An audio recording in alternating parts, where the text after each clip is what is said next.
ஜென்ம ஜென்மோ ஜென்மி ஸ்ரீ சரண் ஸ்ரீ பாக்ய சாய்.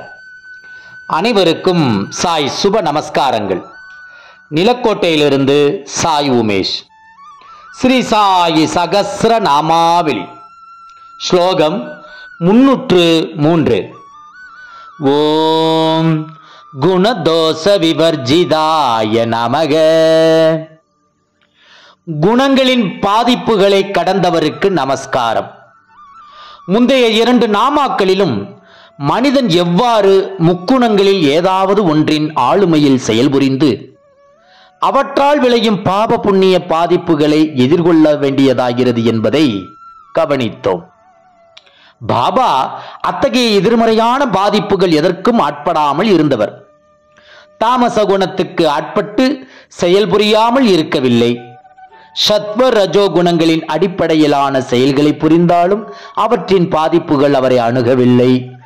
எந்த விதமான பிரதிபலனையும் எதிர்பார்க்காமல் பக்தர்களின் நலன் ஒன்றையே லட்சியமாக வைத்து செயல்பட்டதால் அந்த செயல்களின் இயல்பான குணங்களிலிருந்து அவர் விடுபட்டவராகிறார். ஸ்லோகம் 304. ஓம் குணா குணேஷு வர்தந்த இத்யான சக்தி சுஸ்திராய நமக. குணங்கள் மனிதனின் இயல்புகளை கொண்டே செயல்படுகின்றன என்பதை உணர்ந்து பற்றற்ற நிலையில் உறுதியாக நின்றவருக்கு நமஸ்காரம். சத்வம், ரஜஸ், தமஸ் என்ற இயற்கையின் 3 குணங்களுமே மனிதனை எண்ண வைப்பதும் செயலாற்ற வைப்பதும் அவனை அத்தகைய செயல்களுக்கு ஏற்றவாறு இன்ப துன்பங்களை அனுபவிக்க வைப்பதும் இந்த உண்மையை நன்றாக உணர்ந்தவரான சாயி குணங்களின் பிடியில் சிக்காமல் பற்றற்ற நிலையில் நின்று செயல்புரிந்து வந்தார். ஆகவே அவர் ஆற்றிய செயல்களால் அவருக்கு எந்தவிதமான பாதிப்பும் இல்லை. செயல்புரிவது தான் இல்லை, தன்னுள் உறையும் பரமாத்மா.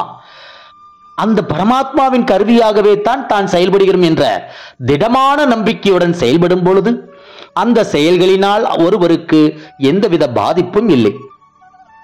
பாபா கோதுமையை மாவாக அரைத்து ஊருக்கு வெளியே தூவ வைத்து தொற்று நோய் வராமல் தடுத்தார். பூச்செடிகளை நட்டு தண்ணீர் ஊற்றி வளர்த்தார். ஆனால் எந்த ஒரு செயலும் எதிர்பார்ப்பு எதுவுமின்றி தன்னலம் கருதாமல் ஆற்றப்பட்டது. தெய்வீக நிலையை எட்டிவிட்டதாலேயே பாபா அவ்வாறு இயங்க முடிந்தது. பாபா போன்ற ஒரு சமர்த்த சத்குருவின் திருவருளால் அவருடைய பக்தர்கள் ஒவ்வொருவருக்கும் இந்த நிலையை எட்டிவிட வேண்டும் என்ற குறிக்கோள் இருக்க வேண்டும். அதற்கு ஏற்ப செயல்பட முனைய வேண்டும். ஜெய் குரு சாய். நற்பவி சாய்ராமா. ஜெய் குரு தேவ தத்தா.